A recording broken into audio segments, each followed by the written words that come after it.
Good afternoon, everybody. I want to welcome everyone to the Lebanon Utilities Service Board meeting this 22nd day of July.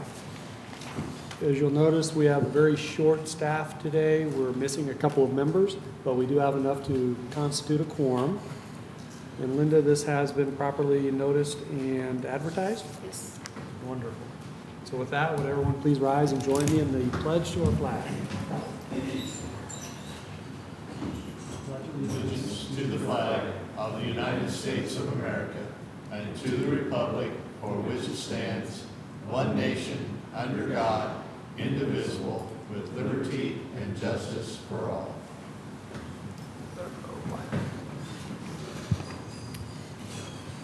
All right. Did everybody have a chance to take a look at the minutes?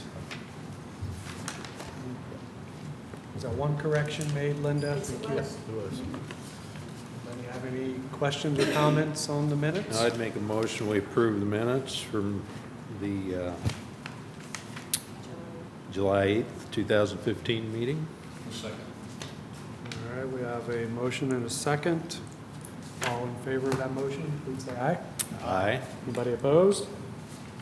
Great. Next on the agenda, we have an advisory services proposal to prepare an RFP for IT. Is that you, Jay? That's correct. As the board is well aware, we've been without an IT manager since February, and I believe without a system administrator since April, May. And what we've kind of been constrained by, it's a three-person department, and when we have anyone leave from that group, it really puts us in harm's way from the standpoint, it's not our core function. We need IT to support our core functions and systems so we can provide reliable electricity, water, and wastewater. But, for example, Bob Waples is here, who's manager for the water and wastewater department. If Bob would walk out tomorrow, of course we hope that doesn't happen, we have the staff that's just going to step right up and continue to maintain the water system, wastewater system, and that sort of thing. I walk out tomorrow, you go months and years without a general manager and not skip a beat. But because we don't have the expertise in IT, when we lose one out of three people, it puts us at a major disadvantage. And typically Jay has to go scrambling. So we want to take this opportunity, and again, IT supports both the city and the utilities. So we want to take the opportunity at this time, while we only have essentially one employee left in the IT department, to look at the idea of having outsourcing of our IT services. And so this proposal from the Steele Group, and Mr. Steele's been meeting with myself and John Stansel and Eric Goodnight from GUTS, who is providing temporary IT services for us on system assessment, what are the issues, concerns, what kinds of things need to go into an RFP, that sort of thing. And so Dave is proposing to then finalize this RFP, send it out for us, and then evaluate those proposals when they come back. At the end of the day, we can still make the decision. We still want to maintain this in-house, but at least we've looked at what the outside options are and maybe the cost effectiveness and the efficiency going forward in the future. So to do all that, the proposal is for $23,760, again, to develop the proposal, send out the RFP to potential interested parties that could respond, and then David would also then do a side-by-side comparison of those different companies, and based on those make a recommendation to us that then we can consider moving forward with, or going back to the old way and we reman and go on. So I'd ask the board's support for the advisory services agreement with Steele Group for not to exceed $23,760. Question on that, Jay. If they provide services to both the city and the utilities, It'd be a split. so this would be Yes. split along, Whatever the normal split is, 60-40, 53-47, it just depends. For the building, it's 5743, but on IT, we had always split Doug out based on devices, and I believe it came out to 63% city and 37% town utilities. So we'd be looking about 63 city, 37% utilities. And they're on board with that? They're good with that? They look to us to manage the IT department. Okay. And that's what we have been billing them for those positions for the past 5, 6, 7 years. You might want to reemphasize that in the microphone, Senator. That's a good point. We've been billing them for the IT services for the past, I want to say 6, 7 years, right after we came into this building, and that 37% split. I knew I'd get that right. That was determined several years ago, and the city has been paying based on that percentage ever since then. It has not changed. We haven't increased it. We haven't decreased it. So the actual cost to the utilities is going to be the 23.7, 30%, 37% of it. Right. But again, to move forward with the work, we need the not to exceed of 37 and change approved, knowing that our share would be 37% of that. 23. Right. Does anybody have any questions, Gary, Jim, about this proposal? Did we have bids on that, or, I mean, as far as the group? Dave's just been someone that I've been using for these kinds of things, Jim, and it was just easy to go where you have a knowledge and comfort level. Okay. I would have spent as much time looking for people to do proposals on doing the proposal as, but it's a good question. Okay. I would make a motion to accept the Steel Group proposal for these advisory services to help us select a managed service IT vendor at a not to exceed amount of $23,760, with a selection to be made on or before September 18th, 2015. I second that. Question, do we need to have subject to the split in there, or is that overdoing it? Please Okay. I mean, to Amend it. modify to add that? modify or amend that motion to include that split percentage, yeah, Okay. Okay. with the city. All right, so we have a motion to accept the Steel Group proposal for advisory services to select a managed services IT vendor at an amount not to exceed $23,760 with a date, finalized date of September 18th, 2015, subject to that being split 63-37 between the city and utilities. Did I hear that correct? We have a motion. All in favor, please say aye. Aye. Any opposed? Motion carries. I did fail to do one thing before we got started. We do open up the floor to people if they would like to speak at the end. And we ask them to limit it to 5 minutes. We do have a sign-up sheet over there, so if anybody's interested in speaking at the end of the meeting, please make sure you sign up over there so we can hear what your thoughts are. So, compensation study. I believe Sandra Morgan's going to take that. Okay, good afternoon again. As most of you are aware, and I think Gary may have came on a little bit after most of the initial discussion, so Gary might not be as up to speed.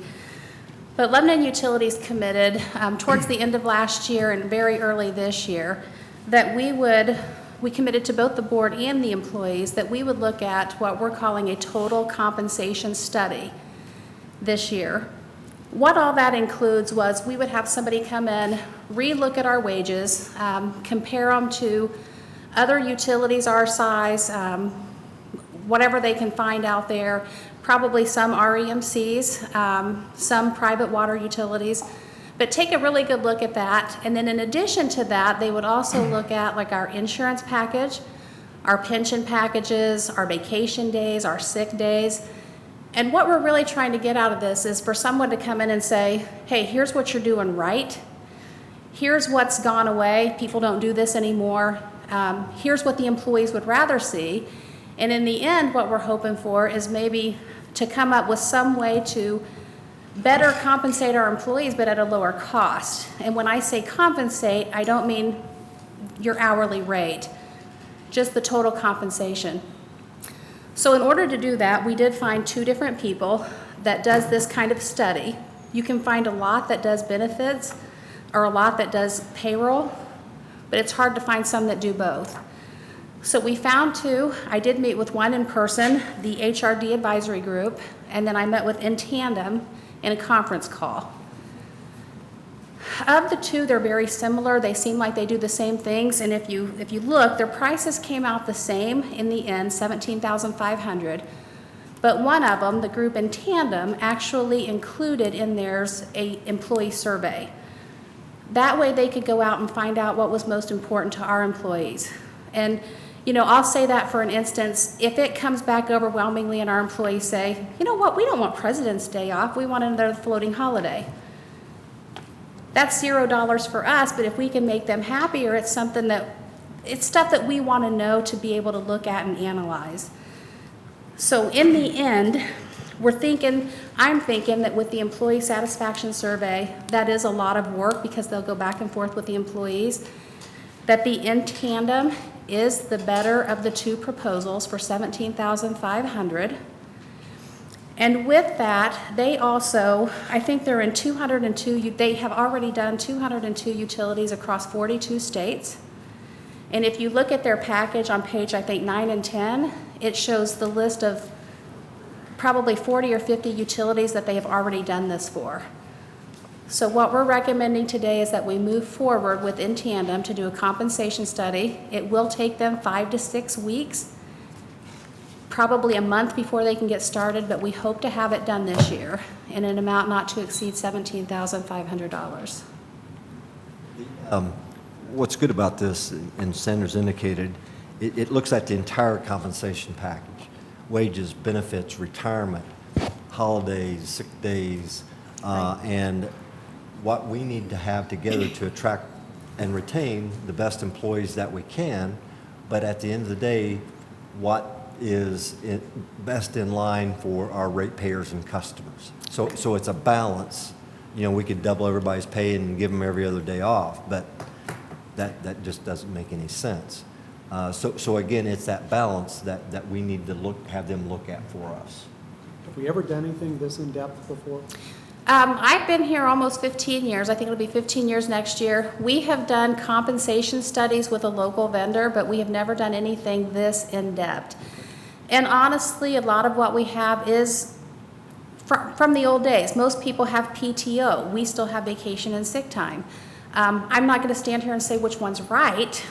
I'm looking to these guys to interview my employees, see what they want the most, what can we trade off without increasing our costs, and what's everybody else out there doing. It is a very difficult and time-consuming task to try to call 30 different utilities and then sit and compare. So trying to do this internally would be possible, but it'd take us a year or 2 and then our information would be outdated. So we think this is our best option. It'll be the first time since I've been here in 15 years that we've had our benefits looked at all. And do you think we can get this back in time to impact our budgets for this year? Or that have to go It'll through be the close. employee handbook? It's going to be really close. I guess I believe that we'll probably have our budgets about done. Do I think that we would have time to implement this into our budgets? Yes.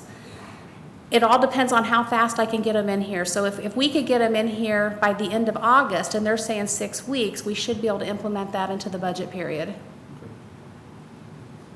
Great. Any questions? Sandra, yeah, so they're going to actually come on site and do some interviewing of employees. Yes. And the one firm that you're recommending is out of Washington State, and the other Yes. is out of Carmel. Is this a lump sum fee then? Yes. It includes their airfare and whatever they get out? They did not include any travel expenses in this document that I could see at all. It's not to exceed $17,500. This is the same firm, I believe, that did do another one here in Lebanon for another utility. So I don't think that's an issue for them. I believe they come on site, they do what they need to do, but a lot of this stuff they can do from where they're located. I think, Sandra, on page 9, it talks about 17.5 plus Oh, is there- expenses to cover it, about $1,500 estimated. It's, Top of the 17.5, Yes. is that the way you read that? Okay. So I guess, Gary, to kind of. And I must have missed that piece, so I apologize. To piggyback off of Gary, And I looked through here twice. $19,000 then. is that something this HRD group, well, they don't do the employee surveys, do they? That would be They, on they top they of don't that. do the employee surveys, and they don't specialize in the utilities. The other one has over 200 utilities across 42 states in the United States. So I guess I do apologize, I read through this twice and I missed that piece. Even with the additional 1,500, I would, in my opinion, they would be the better solution for us because of their utility experience. Does that answer you, Gary? Just still wondering, is it an hourly or actual expense type arrangement, or is it a lump sum fee? According to this, I believe it's a lump sum fee. And I can confirm that, but the way they presented it is, if you look at the schedule, they're saying, review of the client plan, $8,500. For the benchmarking, $6,500. For the optional piece was the surveys, and getting all that back and compiling all that for us was an additional $2,500. Yeah, I guess my only concern is they say at least one on-site visit will be needed. Travel expenses are estimated to be $1,500, so is that, I don't see where that says it's in addition to the base amount. I think it's included. Do you see where that's separate? No, I, it says professional fees plus plus directly any- related project travel fees, expenses. just didn't know if that meant $1,500 per trip, and if this sort of gives them an open-end deal of however many trips they need to make, or?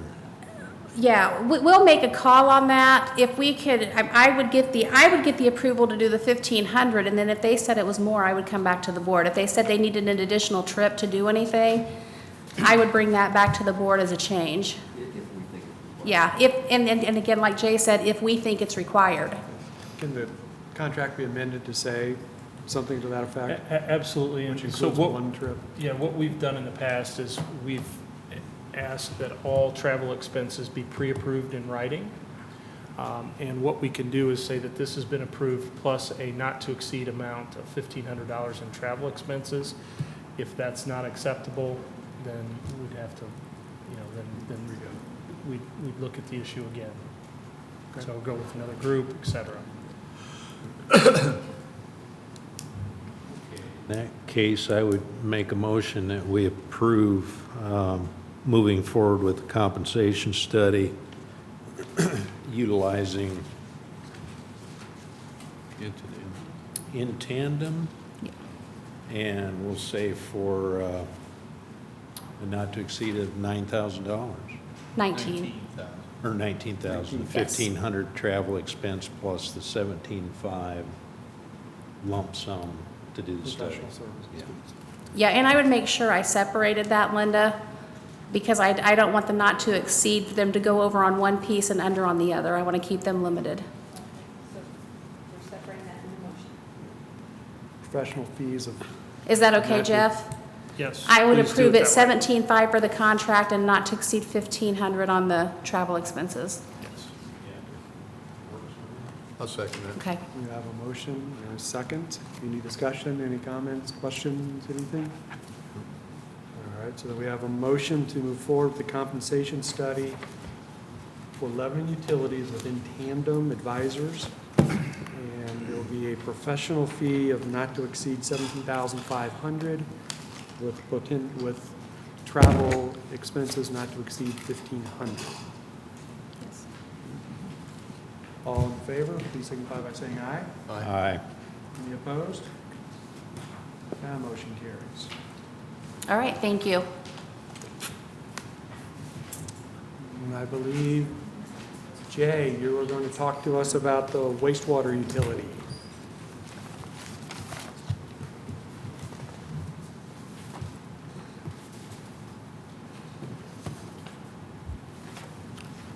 Thanks, Mr. Vice Chairman, Board.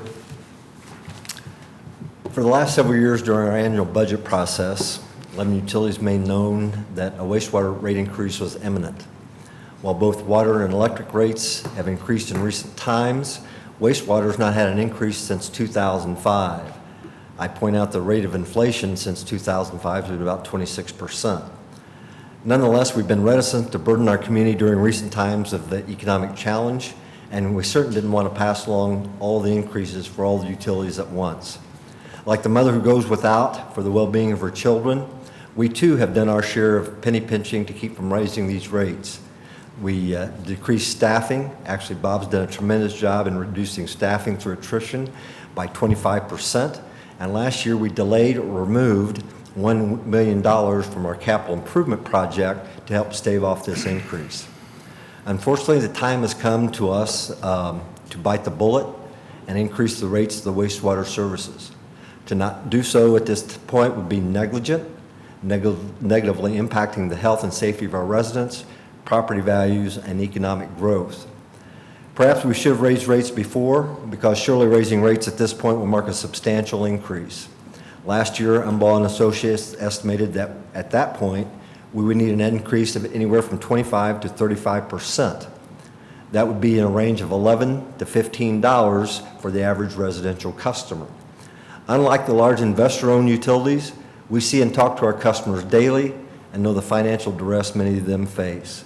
However, this reluctance to increase rates on a regular basis and needed basis has ultimately resulted in dramatic, albeit sporadic, increases, which I'll show here in a second.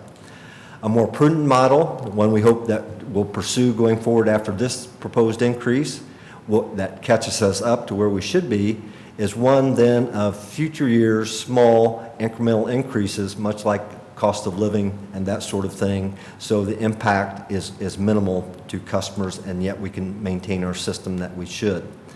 Tonight, we'll like to present the most recent rate increases for all utilities, as I indicated, as well as the efforts to minimize our costs. We'd like to review the ongoing maintenance of the wastewater system and what we should be spending in the next 5 years to maintain that system. Finally, we'd like to take into consideration some of the more prudent and responsible approaches to maintaining our wastewater system in a safe, environmentally responsible manner. You see here the history of the increases that I referred to. The last one for wastewater was back in 2005 of 8%, which followed 32% in 2004. This tied in with the north side wastewater system construction. Prior to that, there was a 50% increase in 1999 that tied with the new Headworks project that was built at the plant at that time. The more recent increase was with water, approximately 8% a year over a 5-year period, beginning in 2010 and ending in 2014. Again, prior to that, records show that 1979 as the last increase for water. So again, sporadic and large increases over time. In electric, the most recent in 2012, and you can see the various rate impacts to various customer classes. And again, prior to that, 1995 was the last increase. This shows what we've done relative to controlling wastewater operating expenses. We only went back as far as 2010, but you see on under operating expenses what each year's were, the difference from the previous year, and basically the bottom line shows that from 2010 to 2014, our operating expenses increased 6.62%, while the cost of living increased 8.32%. So again, keeping our costs well in line to just cost of living and rate of inflation. Payment in lieu of taxes, also known as pilot, is allowed by the state and is set by a formula for entities like Lebanon Utilities to pay the city the equivalent of what a private business would pay for land and improvements as well as equipment. For entities like us, this is a better alternative than what most municipal utilities face, where the city takes any excess funds over and above their normal operating expenses to subsidize the operation of the city government. This leaves the utility with no funds to improve its infrastructure, which ultimately leads to poor quality and unreliable and sometimes unsafe municipal services.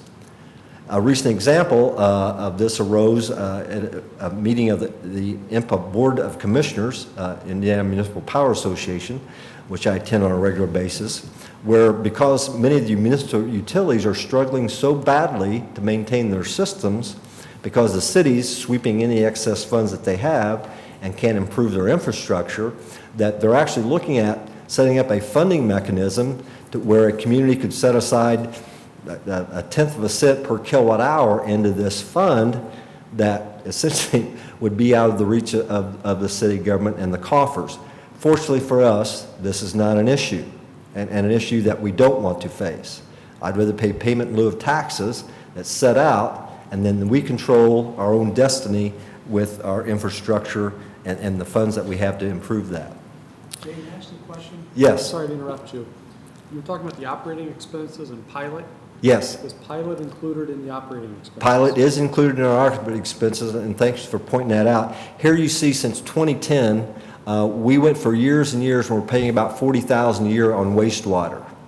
In 2011, this new this new pilot formula was input, and we jumped from $40,000 to I believe it's $180 or $165,000, which in 1 year was a $125,000 increase.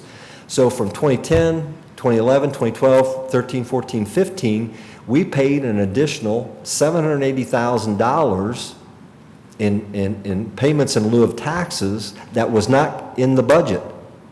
So that's $780,000 that we've not had to spend on infrastructure improvement.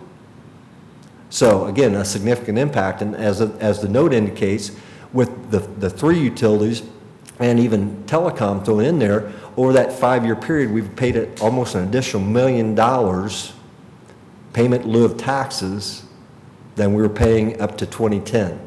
So if you go back one screen. Staffing? O&M? Oh, I'm going the wrong way, sorry. Yep. Yes. So it shows in 2014, our operating expenses were up $23,000 over 2013. You go forward. But a significant impact of that was the pilot. The pilot was up. 105 or 125, whichever year comparison you're looking at. So a significant part of the operating expense was pilot. Okay. Thanks for pointing that out.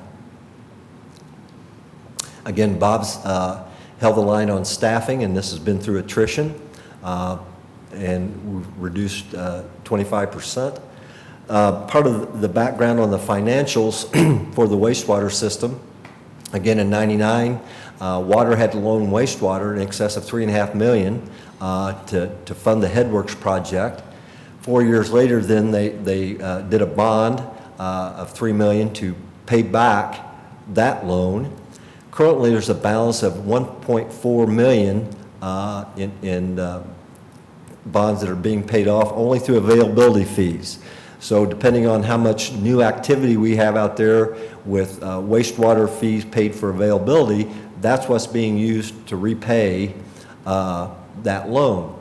But we have asked that $1.4 million be included in looking at what wastewater increase that we need. In my mind, it's not appropriate for water to continue to subsidize the wastewater operation.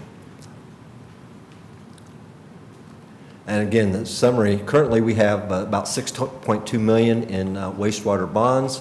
The interest on the bonds is about $665,000 a year. The reality is, unless we get an increase very quickly, all we'll be able to do next year is pay the interest on the bonds. We won't have any money for capital improvements and that sort of thing. That gets us through 2016. 2017, we won't even have the money to pay our bond payments. I'm sorry, that's principal and interest. Thank you. But again, next year we'll only have enough money to pay that and no infrastructure improvement. I'd like to have Bob Waples come up now and talk about where some of our significant major capital investment has been the last 10 years and what his plan is for the near future. Bob? Thank you. Thanks, Jay. As you can see, this list over the last 10 years, the top capital, and we'll start out with the Headworks project. The project increased the Headworks capacity to process the flow coming into the wastewater treatment plant. The original piping structure for that plant for the inlet was only 24 inch. The current piping structure for that new Headworks is now a 60 inch. It has a 48 inch pipe that goes towards the railroad, towards the south, and it has a 36 inch pipe that goes to the north. So that's how that has been improved with that Headworks. I don't know if this can be seen, but this is what that looks like today. This is roughly at 930 elevation. This is down around 896. This is that 60 inch pipe that comes in to the new Headworks. This is about 3 stories down roughly. There is a 36 inch that comes into the north, and there's a 48 that goes in from the south. So you might quickly explain what the Headworks functions as. In this Headworks, what this does is this basically takes in everything from our community. As you can see right here, there's a screen system.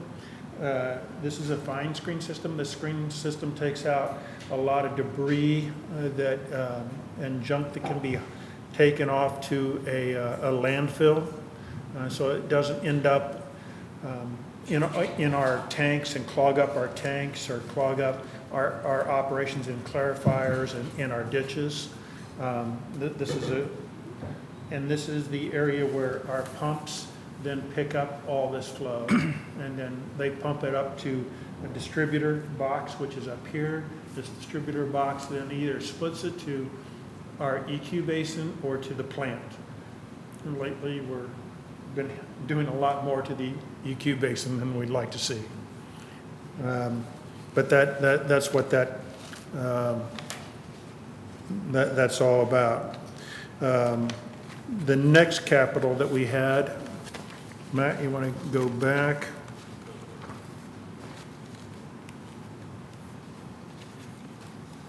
Is the lining projects.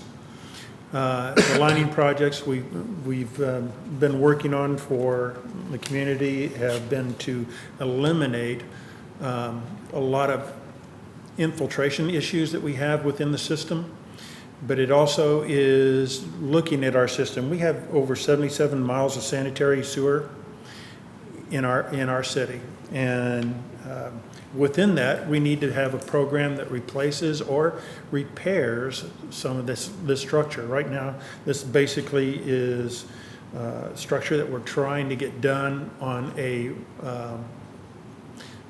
anywhere between a 75-year and 100-year basis. So making lines last that long. So we need to do this, and lining is one way of doing this without really tearing up all the road structure and really impacting the community. So this is a good program, we believe. And if you want to look at what we've done so far, you can basically see a lot of what we have done, and that structure is like Chadwick and Morningside and Edgewood and the southeast side of town, Marley, some of the trunk lines that are on that 24-inch line that come through the center of town. So that has been a very good program for us to do. But again, it's just something that we need to do if we're going to maintain those line structures. We go back, Matt, to the next one. The next one is Prairie Heights. Prairie Heights is a lift station that was flooded out twice. This is that lift station. One time it became completely submerged. One time it just flooded up just to the very top of the old canister. This is an old canister. This is a very old system. It's really hard to get parts, and this is a safety and health issue. The board made a motion to be able to replace this, and so what we did is we moved that lift station. We put that from over here in this area that was flooding. We brought a line structure back over here to the west side of I-65, and we also combined it with an existing lift station, which is the KFC, and brought that line. This was the original layout. We took it back and across over here and took it straight up this way. But that was a system that really brought some benefit to our system, far as nailing something in the bud because of all the tremendous amount of rain impacts that we've been seeing, and that impact to our system and public health. So that was a really good thing to get done. The next one that we have is Indianapolis Avenue. Indianapolis Avenue is done in phases. This first phase, we cut out the lift station portion of it. What we did was just put in the piping structure and the force main structure. We've built everything that we could do to help so that we wouldn't have to cut that road structure. So we removed the lift station portion. We're going to keep in the force main structure, and we're leaving in all the gravity structure. Some of that gravity structure comes off of Enterprise, or not, is that, yeah, that's out of where the Subaru plant is. We come up that drive there and take in all that and bring that up, and we're picking up some of the county properties, which is a good thing. So now we're getting people back up, instead of out of septic systems onto sanitary system along that road structure. So that's a really good thing to get done too. The next thing that we're looking at is our AMR.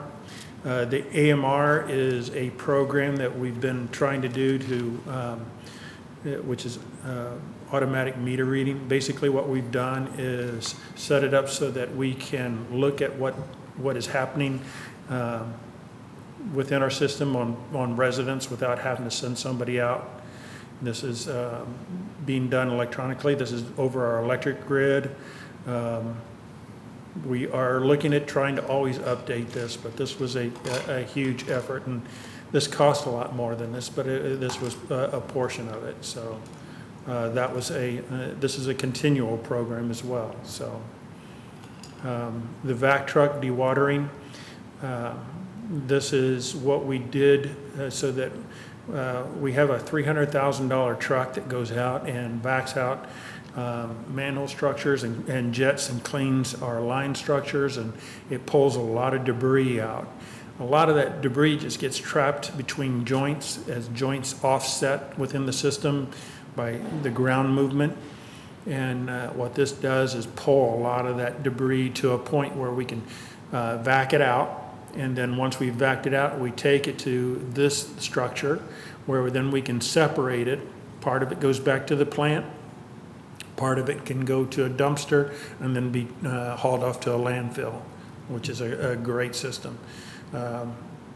Instead of just dumping it in the plant and then again filling up our plant with debris that would clog up our operations or not only our operations, but it would impact even what we do in our digesters and our land application program. So this is that was a great program. Chadwick Lift Station was an old canister lift station. That canister was replaced with what we use today, which are like BBC system. This is what is on our standards right now. So this is it was quite an upgrade. That was a huge it was a huge cost, but it was trying to make an old lift station renovated again right there, just like what we did with the Prairie Heights, but it wasn't near as impacted by flood issues. The municipal building, this is just a portion out of what was done for this building, what we had in cost of that. The north side sewer, this again a portion of what it cost us to do that north side interceptor, which goes up and is at 275 north and Witt area. That takes in pretty much that, takes clear up to the hospital now. So we have 3 huge pumps that with that, two 12-inch water, or 2 12-inch force main structures that come back to the plant. So this is a huge lift station structure that was built, and this is just a portion of that. The land acquisition was for the Main Street property and some easement that was along the railroad corridor. So that's what those covered.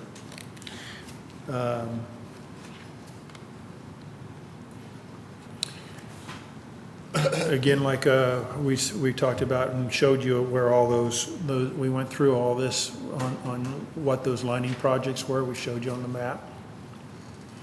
As into planned projects that we have,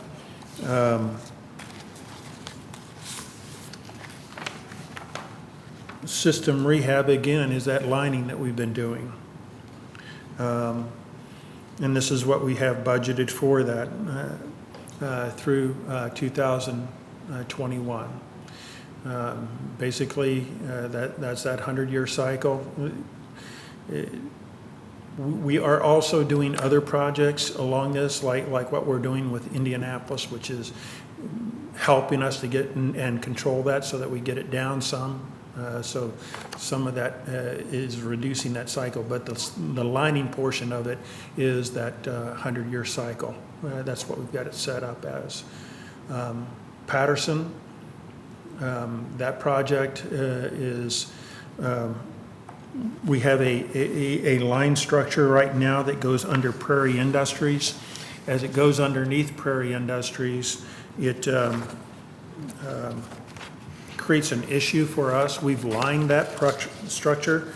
I don't know if Matt can show this again here.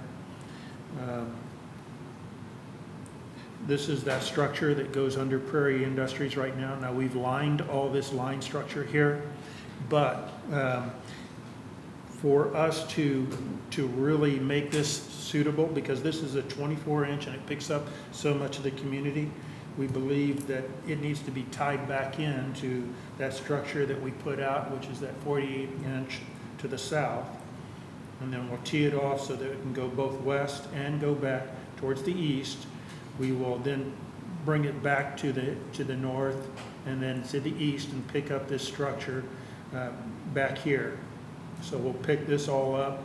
We'll also pick up a line up over here that goes under ARC with that, and then put a stub that goes south with that structure. So this would be a huge, great improvement for something that could really cause a city a lot of havoc if that line ever happened to fail. And the only reason that it should fail would be something like an earthquake or something along that line, because we did go back and restructure it. That building, though, is something that might be able to be tore down at some point. I don't know, from what I understand, which is sad to hear, but Prairie Industries, I hear, is closing their doors. But that is an issue. Elizaville is the next project that we have on here. Elizaville is dealing with,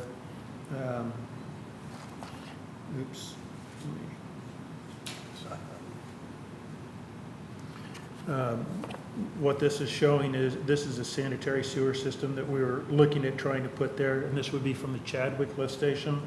We would bring it to the south and pick up, there's I think about three homes here to the south, then all these homes that are along this side of the road and all these homes up in Winding Way and anything up here towards John Bart are on septic. And all this area here floods from off of that cornfield or farm field that is the school property. So their septic systems are in a nightmare. So honestly, we believe that that's a great project to get done sometime. We believe that there's some property up here in Winding Way that have been sitting vacant for maybe 3 years now, because they've got a septic that's failed. They can't do anything with it. So that again is a health issue, and again it's something that needs to be addressed. So we believe that's important.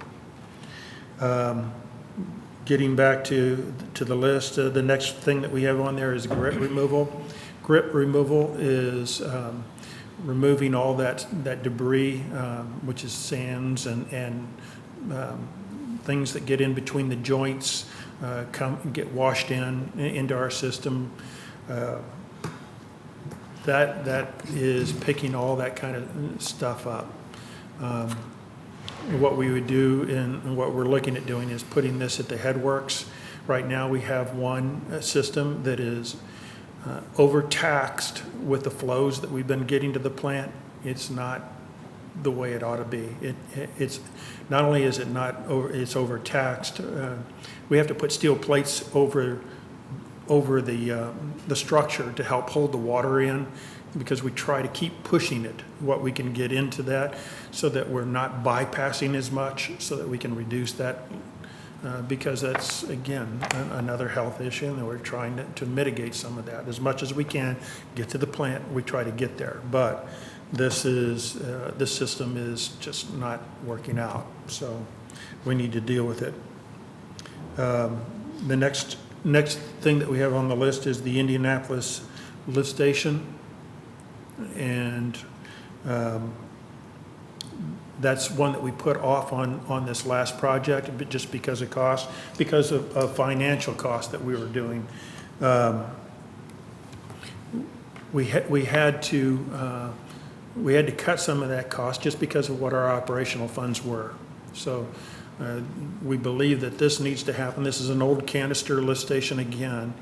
It's hard to get parts. We can't, you can't keep putting Band-Aids on it. So we honestly believe this needs to happen. The vehicle replacement, that is something that we try to do on a regular basis. We've got everything set up on a 10-year, but we squeeze it as much as we can so that we can use the vehicles and get to the most that we can out of them. So we usually end up using these things on a 12-year period is that change out. The Morningside lift station, this is cost for running this, basically deleting that lift station and then running a gravity line that would come back over to the Grant Street project. We honestly believe that could be done going back through the farm field. If you look at the old Edgewood plat and how it was designed at some point, there was another road structure that was to be able to go back through there, and it could still go in through there, we believe. That honestly would be and that would get rid of another old canister lift station. Indianapolis Avenue, this is another second phase of this project, and this would be for lining that project. Basically, this would be in the second phase is what we would be looking at. Or no, I'm sorry. This is part of that structure that of what's going on right now. I'm sorry. So that is what we're doing right now.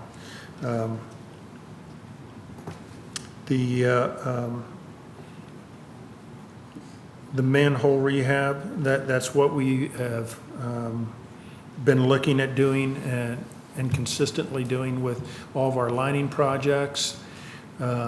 We try to keep that again on a cycle so that it stays consistent with the lining that we're trying to get done. And so we've put that amount of funds in there for that. The facility rehab, that's going through our facilities, on a continued maintenance of our facilities and upgrading those facilities. We've made upgrades in our lab, and that's been some really good stuff. We're going to need to do some things with our filters. We're going to have to do some things with phosphorus removal. So these are things that are coming up that we're going to have to deal with.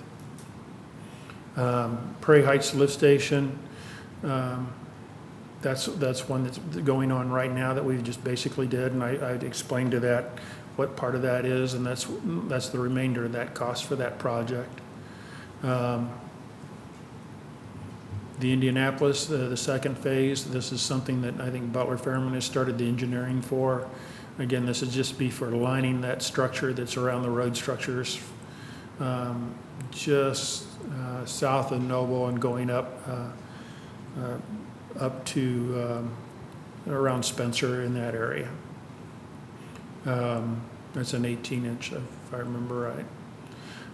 The AMR is on a continual basis of what we're doing. We just had a meeting today, even looking at how those things can be improved, maybe even looking at new meters, a new meter system that might make it more efficient and maybe see more recovered low-flow water. So that's a continual program. The Grant Street program is one that we've got going right now. That's going in conjunction with the storm project. That is, if you could get to this again. I know it's kind of hard to see. I'm trying to, basically what it would amount is that we have a sanitary sewer now that crosses across the creek from, and we would remove that line structure that's over here. Basically, that line flow kind of follows across this portion. Let's see, let me get my bearings here. You got it upside down. That's why it's looking silly. This is coming from Ann Street, and it comes across, and it's sitting up above the water about 6 feet, but it gets into the flow. That's just a steel line and then drops into this interceptor sewer. What we propose to do is run it back over here to William Street and then run it back over here towards Edgewood, relower this structure and get it back into this manhole or into this lift station here on Grant. By doing so, we can then get rid of these structures that are blocking stormwater from entering and passing through the city and help that water move through quicker. And the more we do that, the more it really honestly even helps our sanitary. So what we'll do is then put a forced main structure that will come across and go back over to this interceptor sewer here. So that's another great project to get done.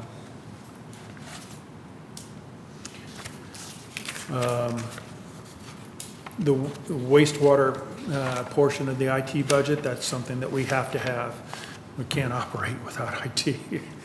Everything that we do kind of crosses across their door, it seems like. So I think that's pretty much all I have. Thanks, Bob. One of the things I wanted to hit on a slide or two back was he's got $390,000 budgeted for facility rehab. I've talked about before, but it's worth emphasizing here that the wastewater plant is one of our largest electric customers because all the pumps and motors and that sort of thing. So part of that $390,000, Bob and his guys look for every opportunity when we have to replace a motor or pump to put in variable speed drives, which only run as hard as the flows would dictate. So help us on operating costs down the road as well. So everybody wants to compare our rates to everybody else's. But even though everybody wants to compare relative to everyone else, UMBAW did a white paper a number of years ago that talks about the dangers of doing that for many reasons. But one, we don't know the last time that those communities raised their rates, the conditions their systems are in, and possible warnings, watches from IDEM relative to you can't add any more new customers, so on and so forth. And then you have a situation like with Carmel, that's one of the lower costs in the area, that they have huge volume flows and they have a huge commercial base that because of those volume flows, they can spread their fixed costs over a wider base. And plus, again, the commercial customers carry the weight for the residential. Here, 60% of our revenue is from residential customers, and the other 40% is from commercial and industrial. So unfortunately, when we have an increase, the brunt of that is felt by our residential customers. But unfortunately, or fortunately, I didn't have the opportunity. I just got this information late this afternoon talking about how it's difficult to compare because you don't know the situation. Matt, if you can Elmo me here. Noblesville, for example, just had an additional 3.7% increase that went into effect July 1st. Again, it points out this increase is necessary in order to comply with the unfunded state and federal mandates and provide the necessary improvements to wastewater infrastructure to meet the growing demands of the city and population. I apologize for my little notes on there that Alan was trying to read. But this was a result of a 2007 agreed judgment with IDEM, in Indiana Department of Environmental Management, which our Bob Waples knows very well. They control what our permits are, what we can dump in the system and that sort of thing. But basically it's a 15-year and 5-phase plan. An estimated cost, $67 million. A big chunk of that increase is they have to double the size of their treatment plant from 10 million gallons a day, which is very similar to ours, to 20 million gallons a day just to handle wet weather events. That cost is $18 million. So I want to emphasize too at this point that we've got Westler looking at this whole Clearwater and infiltration issue and the impacts on our wastewater treatment plant and our system. Everything that we're talking about today in a potential increase does not include any potential costs of what that might require. We've already been told by Westler just to increase the size of the plant to handle these increased wastewater flows is $22 million. Our depreciated valuation of our entire wastewater system is about $26 million. They also said you can also build a holding tank that will hold all this excess rush of water when we have these wet water events. Of course, any water is wet. But that would be $22 million as well. So you can either build a tank to hold it so you can treat it as you have plant capacity, or you can increase plant capacity for $22 million, just like Noblesville's having to do. But that's excess capacity that you're building that you can't connect any new customers to. That's not increasing the size of your plant for existing customers or future. This is just to take care of the wet weather events that we're addressing now. Just to kind of give you a feel, I went online and pulled off Noblesville's presentation, but it just kind of gives you a rate history from them. In 01, they had over a 6% increase. Then they had a plan phased in increases, 6% in 08, 3% in 9, 3% in 10, and then you see that then increases in 08, 09, 10, and then in order to continue to meet the mandates, they had already planned on increases 13, 14, and 15. So as I indicated earlier, we need to be looking at regular incremental increases than large substantial increases. Matt? So again, kind of going back to that point is, in all of these discussions, the questions is, well, why don't you just sell it? Why don't you sell your wastewater treatment plant? So UMBAW ran through various scenarios on how a system like that's typically valued. And anybody that's interested in the complete document, I can provide it. Net revenue method, it's worth about $3 million. Discounted cash flow, just under 10. Historical cost, basically that's the depreciated value, would be about 24 million. And again, I can make that available. But here, ladies, gentlemen, customers, who's ever listening, at the same time, I'm talking about maybe needing to spend 22 million because of wet weather events. So that compares.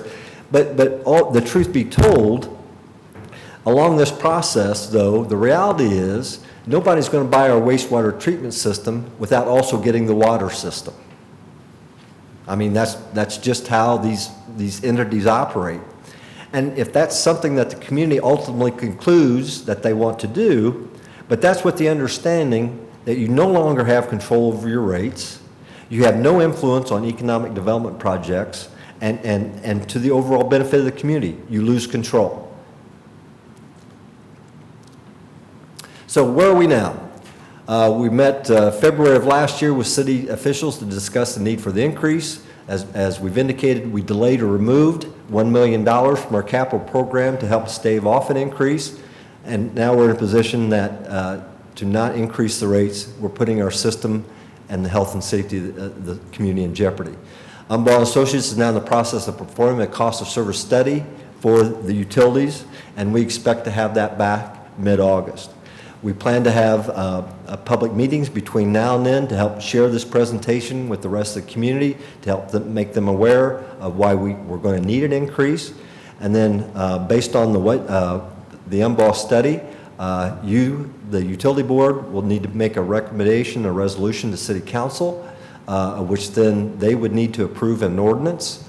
And then that rate typically takes effect 30 days after the date that the council approves it. In that time, we'd notify all customers on the potential impacts, so on and so forth, again, to minimize surprises as much as we possibly can. Future considerations, as we've been talking all along, is part of that ordinance that the council would approve must include language that would require the utility to come to the city council no later than March 31st of every year on the financial status of each utility. Say, this is where we're at, this is where we're looking down the road. So again, there's no surprises, it's out there every year.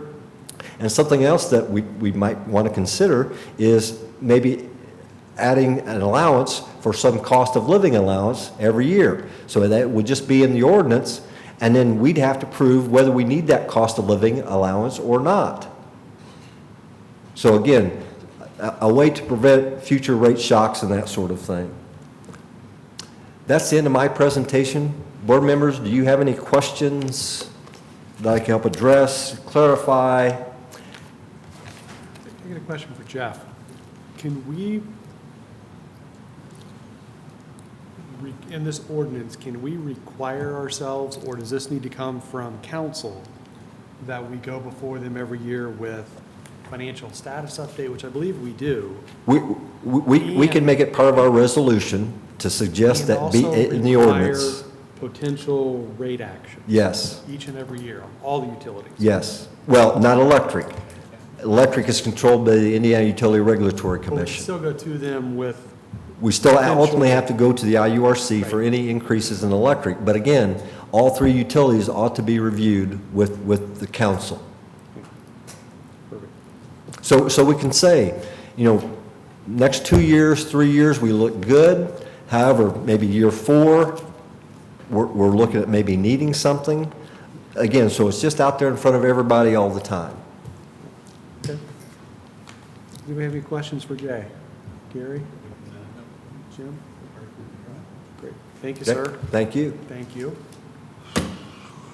It's not really a message that, in my position, and I know in the board situation, that we want to be talking about potential rate increases, but at the end of the day, we have the community trust to make sure that our facilities are maintained to be reliable and safe. Did I miss it? Do you know when those numbers will be back from UMBAH? Sorry? When will those numbers be back from UMBAH? They will have a draft to us approximately August 10th has been the promise, Alan. And then we'll have the opportunity to look at them, discuss them. And I'll just say publicly, one of the things that we've asked them to do is say, if we need to look at a phased-in increase, how much we might need a year to fund the projects that Bob says that we need to fund over the next 6 years. So it is an option that we're looking at and need to look at. Anything else? Thank you, Jay. Thank you much. All right, next action, we need to pay the bills. I'll make a motion to pay the claims. Second. We got a motion to approve the claims. All in favor, say aye. Aye. Anybody opposed? Jay, you want to take a break for a minute, or do you? I'm good. Okay. You're up.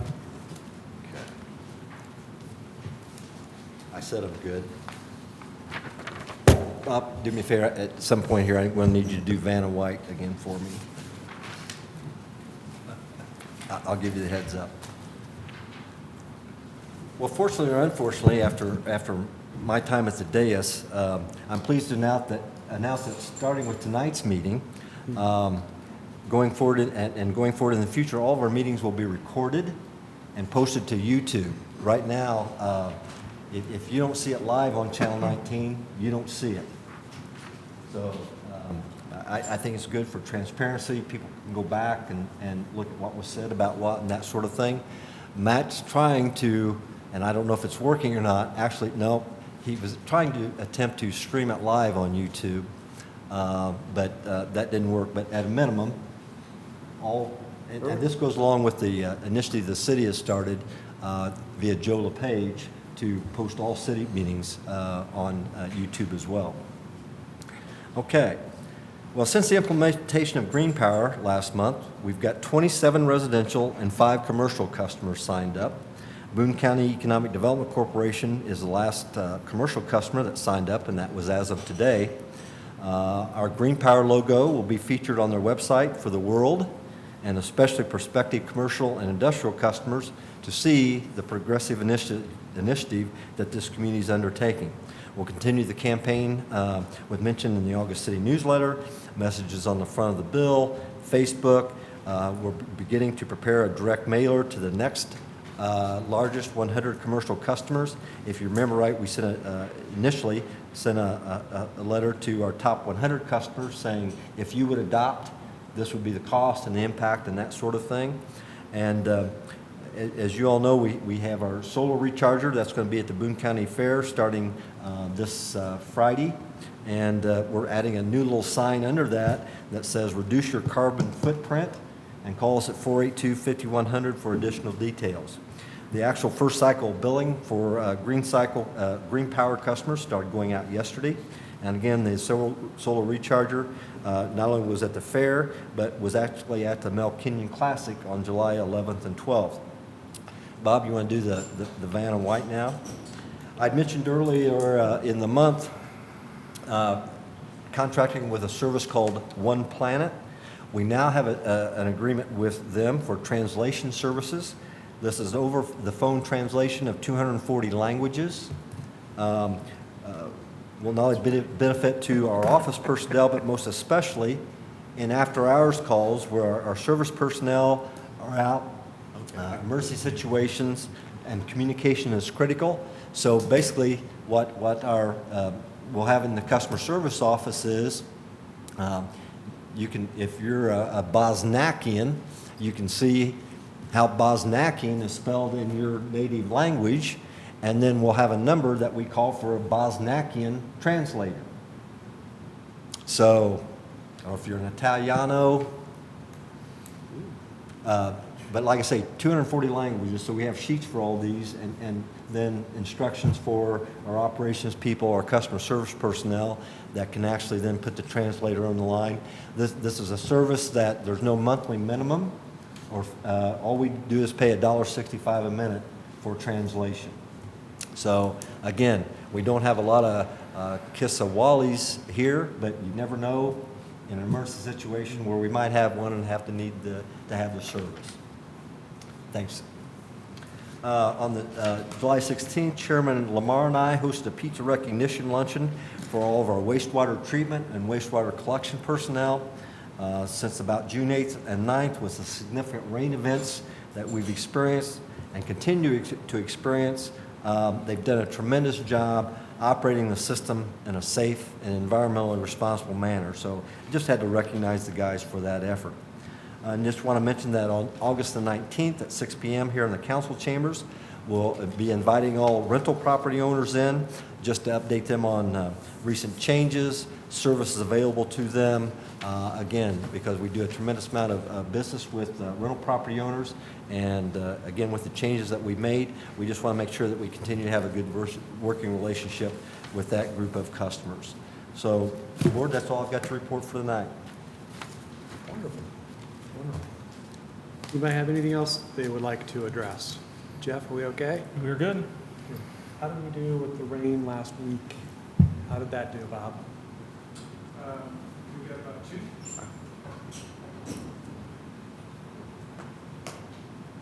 Friday we got killed. We got about 2 inches on Friday, and with that, we ended up bypassing Friday, Saturday, and then we quit on Sunday. So we were, it hammered us pretty hard again. So that's just, I'm trying to remember how many we have this month. I think it's like 8 or something bypasses. We had like 10 last month. Oh, they're way more than what we should be seeing. Again, the rains are just been way more than we can handle, and people are still utilizing. We believe that people are still utilizing our system to get rid of their stormwater. So, Well, and again, we emphasize this all the time when we talk about clear water infiltration in the wastewater system, the significant burden that puts on the plants versus it going into the stormwater system. But again, have to keep emphasizing that Lebanon is not unique with that. It's amazing. We've got some heads up from the mayor's hotline where amazingly residents just don't understand after you have a 3-inch rain why water stands in the street for an hour. The reality is there's no place for it to go. Eventually it goes down, but when the whole ecosystem is backed up, when the rivers and the streams and the storm system is backed up, and then because then all this infiltration into the wastewater system, then the complaints, I can't flush my toilet. Well, we get blamed for that, but again, it's all the water coming into the wastewater system that shouldn't be there. The system wasn't designed to drain the city. and we've made some tremendous improvements to our system as far as like the headworks.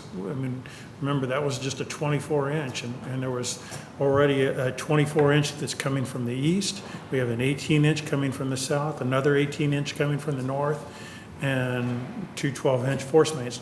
That was all going into that one 24-inch. That we now have a 60-inch that can handle quite a bit of flow, and then a 48-inch from the south and a 36 from the north. But again, the plant itself can only handle so much, and that's where we're going to get into some huge cost if we don't get a handle on it. People need to understand that it is not for stormwater; it is for wastewater. We can either pay for it by separating it on an individual basis, or we can pay for it as a community, and it'd be very, very expensive for a long time. So, Thank you, Bob. Appreciate that. thank you. Does anybody have anything else they'd like to bring up before the board? No? This time, I'd like to open it up for any public comment. If anyone would like to speak, now would be the time to do so.